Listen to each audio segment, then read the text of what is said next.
Hi folks, and welcome back to another Travels of Red Rover. I'm Shawn. And I'm Corinne. And where are we today, Corinne? We're near Cody, Wyoming, and we are headed to the Dead Indian Campground. Our trip is going to take us over Dead Indian Pass. And we're going to do something really interesting today, something we've never done before, and that is we're going to stop and photograph the landscape at each of the turnouts or view stops. Yes, we've been around this road a couple times on trips back and forth to town and into the campground, and we noticed there's a lot of pull-offs, and all of them have some gorgeous scenery. So we're going to do a little exercise where we see what compositions we can come up with at each of these viewpoints. We should say, just for disclosure, that we're taking these videos and photographs in the morning, and it's in May, so the sun's not too high yet, but it's just an absolutely beautiful blue sky, white puffy cloud day.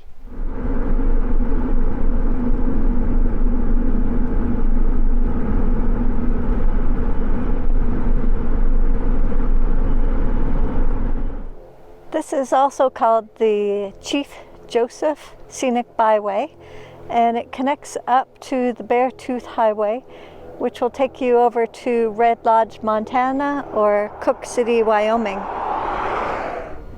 The reason that this area is called the Dead Indian Pass is that the Nez Perce Indians were pursued by a few regiments of the military, starting in eastern Oregon, across Idaho and Montana.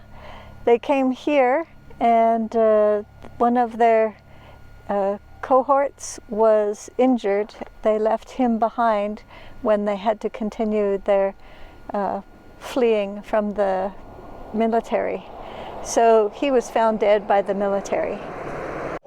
Ultimately, the Nez Perce had a standoff with the military up near Glacier National Park, Montana, and then some of them were able to escape across to the Canadian border, and others were killed at the battle.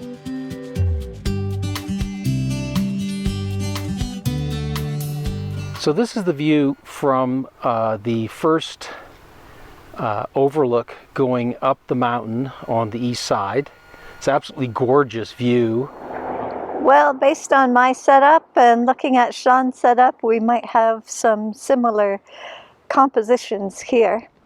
We're on the lower part of the east side of the slope going up to Dead Indian Pass, and there's just a lovely snowy mountainside with some red rock outcrops.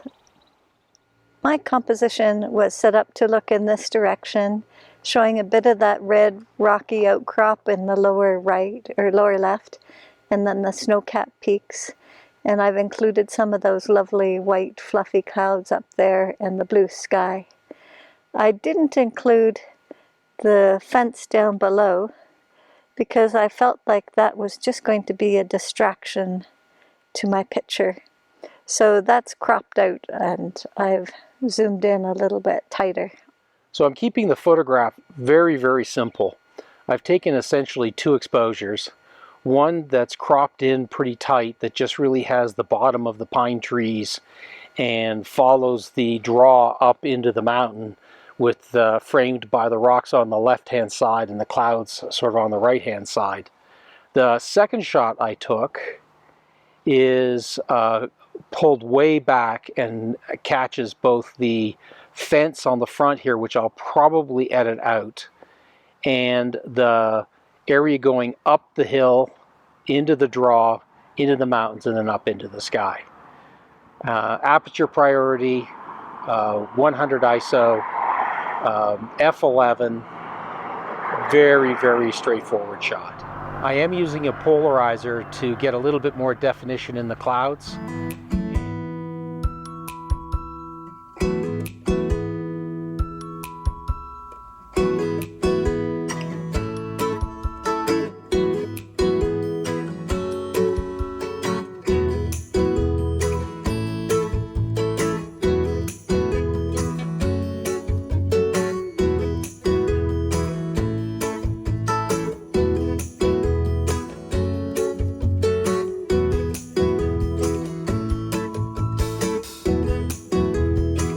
Well, from this viewpoint, we have an excellent view of this very red sandstone outcrop, and there's a road down there crossing in front of it. You'll see a truck driving by there. I enjoyed the contrast of the green grass on the slope of the red hill, and so I tried to capture that. The drawback was that the right side of the image had the large red sandstone peak. The left side of the image was really missing an element in the top left corner. It looked really unbalanced. So in a case if I had more clouds, this would probably turn out a lot better.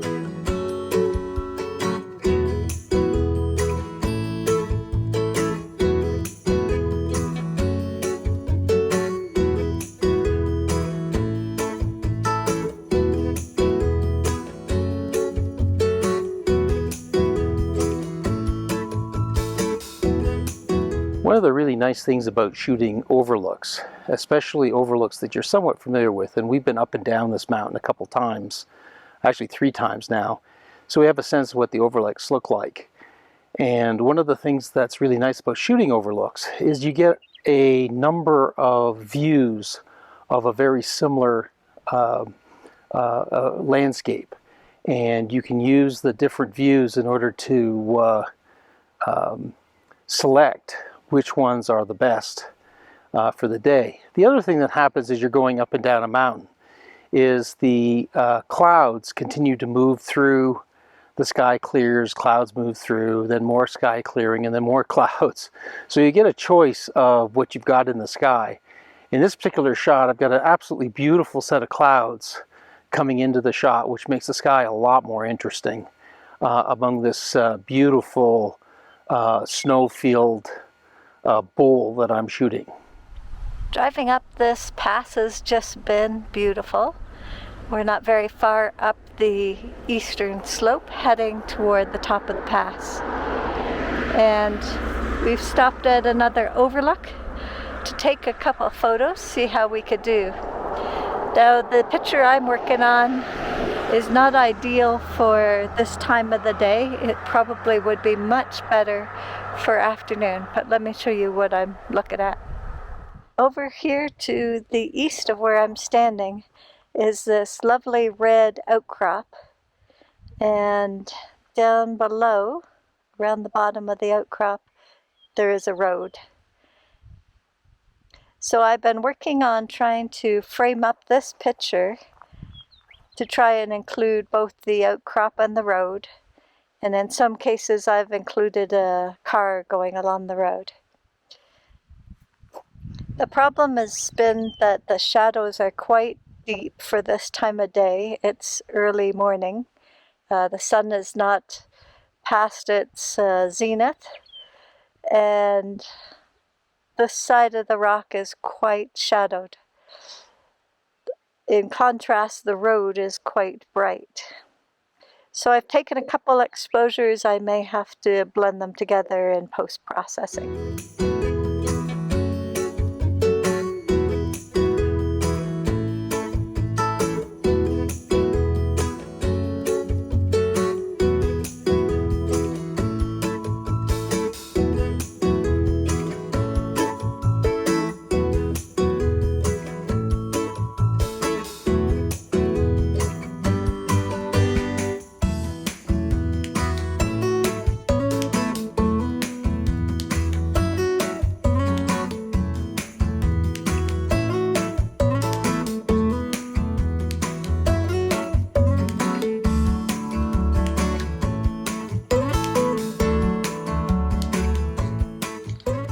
From this spot higher up on the eastern slope of the pass, I've taken a chancy picture here. It's not maybe one of my better compositions, but I really like the look going this way. Down in the bottom right, there's a red rock outcrop, probably sandstone, The left side of it's covered in dark green evergreens. And leading around it are a number of green grassy slopes. And far off in the distance is a peak called Heart Mountain. The drawback to my view here, trying to get the various layers from this foreground of trees, the red rock, the green slope, and the mountain in the background, is that my foreground is quite shadowed. That red rock has quite a dramatic shadow in the morning. And the distant mountain is quite hazy. So I would probably choose to do this as an afternoon shot if I was taking more time to compose this one at the ideal time. The other thing I dislike about this picture is that I have a bit of that road going around the curve of the hill over there, and that's not adding to the picture, and it's somewhat distracting given that it curves around. It doesn't have a nice leading line. So I'm trying to set up a road shot using the road as the leading line into the mountains. Something I'll probably do several times today. They make really good travel shots because it's kind of got the road and it's got the beautiful scenery in the background, and it kind of is representative of some of the things that you're seeing as you're traveling along. So I particularly like these shots. One of the things that you have to be really careful of is this is a relatively dangerous type of shot to take, especially if the road is even marginally busy. Right now I'm standing in the middle of a pull-off, and you've got to be really careful that the cars don't decide to just pull off and head towards you. The other thing to be aware of when you're shooting road shots and you're actually standing on the road is that you actually become a bit of a focal point. So as the cars go by, they actually see you and will end up actually aiming for you. So you need to make sure that you're off the road really quickly, and that you get the shot and get off the road and don't just sort of linger. One of the things that Corinne and I often will do is when one of us wants to take this kind of a shot, the other will be a spotter and tell them to get on and off the road, so that if you get distracted with what you're doing and taking the photograph, there's somebody sort of watching over you to make sure that you don't do something really stupid.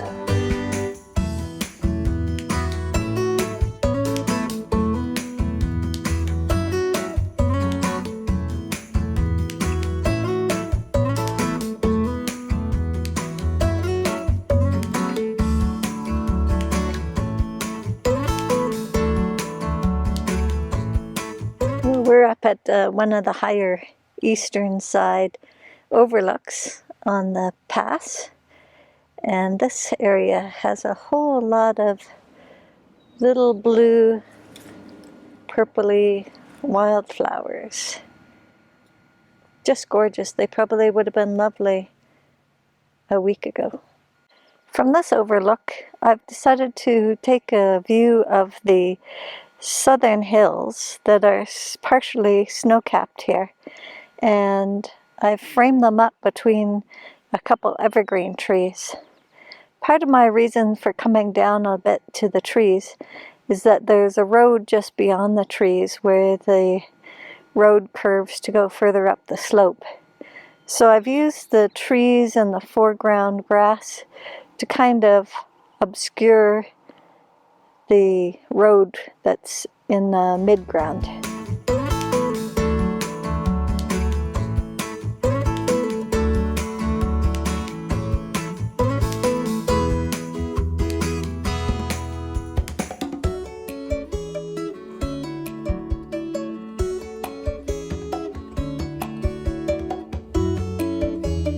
From the summit up here, you can see a gorgeous view of the mountains in the distance.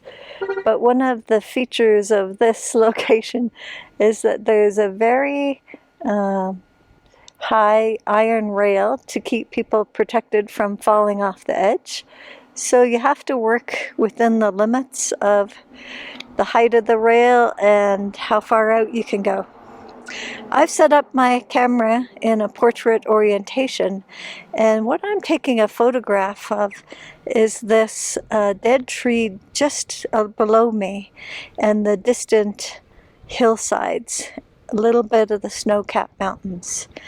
And that's to kind of give a feeling of the desolate type of environment that a summit can be as you come over a pass and into the next valley below.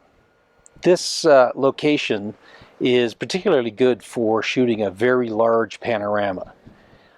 In this case, I've set the camera up and made sure that the portrait orientation is being used on the camera, because I want lots of real estate, because I'm going to shoot all the way from this edge all the way over to the end of the snow-capped mountains on the other edge, which is probably going to have about 25 photographs in it. One of the things that I do when I'm shooting a panorama like this is that I shoot it such that I'm overlapping the photograph by 2/3 each time I move as I go from one side to the other, which creates a great deal of detail and very, very large files so that I can manipulate them and crop them later on. Now, most likely what I'll end up doing is crop a lot of the sky and a lot of the bottom off this photograph. But by having all that in the photograph, it gives me the opportunity to make that choice later on.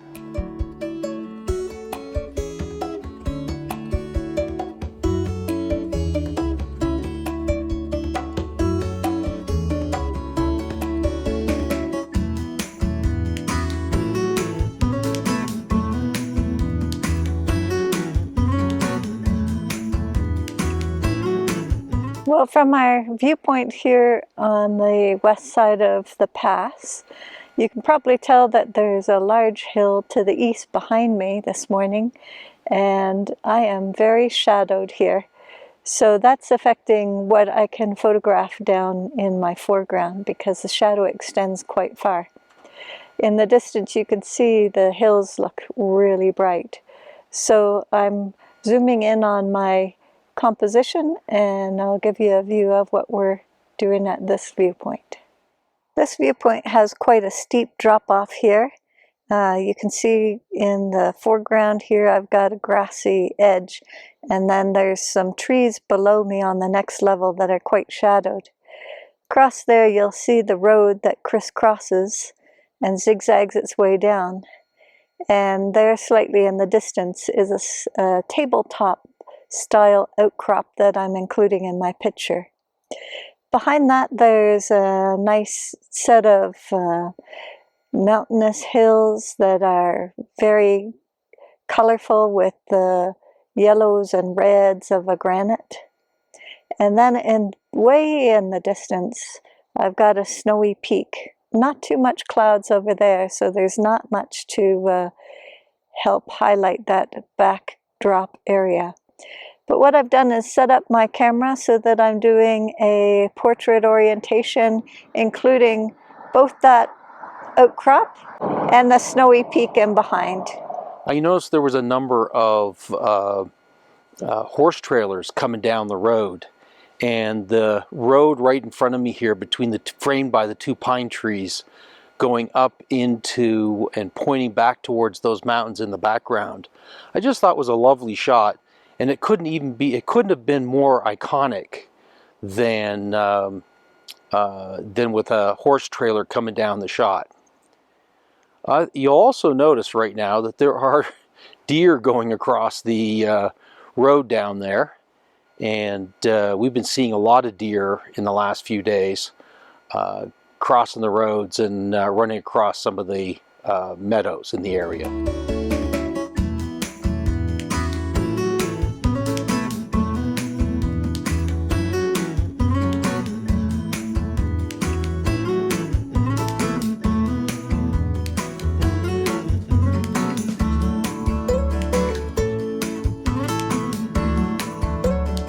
Corinne and I are down on the most westerly pull-off, coming down the west side of the mountain, And we just have an absolutely gorgeous shot back here.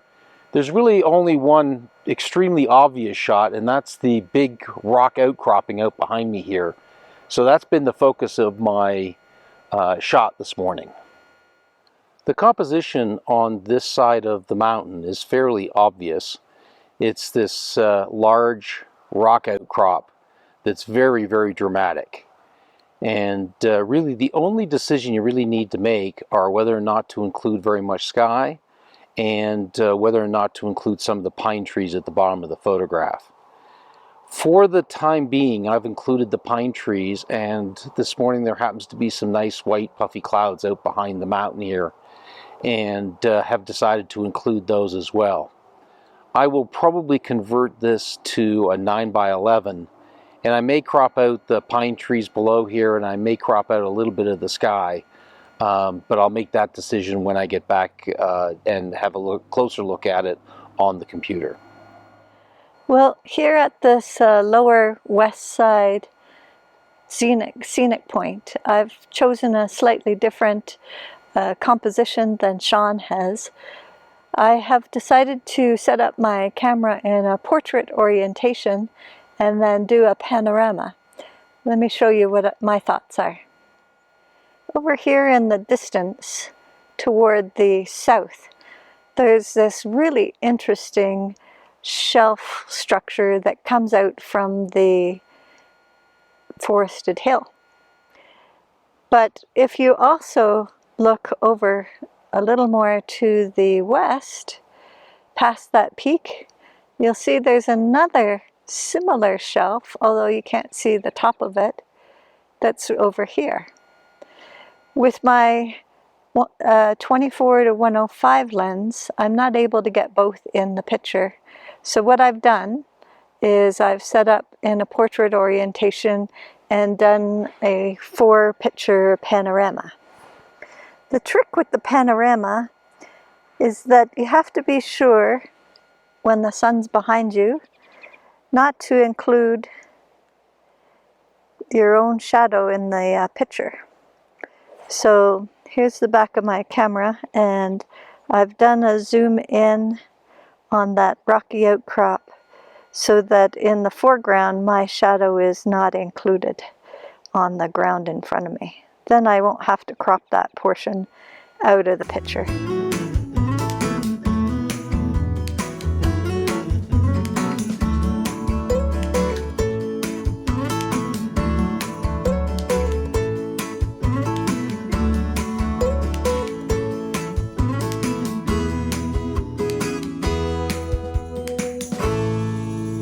Had a great time photographing the overlooks on the pass and really enjoyed bringing you along.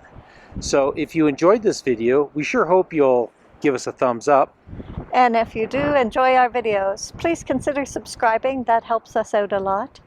And if you want to know when we release a video, hit that bell button down below. And as always, if you have any comments or questions, we'd love to hear what you have to say, and you can put your thoughts down in the comment section below. Take care, and bye for now. Bye for now.